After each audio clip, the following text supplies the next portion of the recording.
Perting kadaghang langgam na. Ana. Oh, na namulaklak sa langgam. Paingon dito.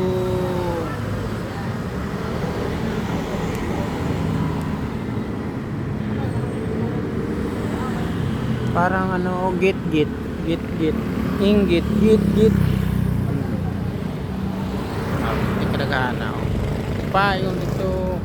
Tanawa, di kadaghan ang iti. Okay, iti oh. Ulugan pa rin akong naong ron. Iti. Ito abot dito, pero di kadaghan na.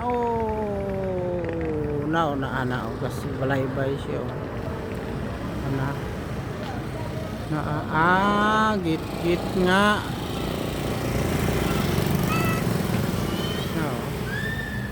Ana. Git-git. Kadaghana. Di kadaghanang iti.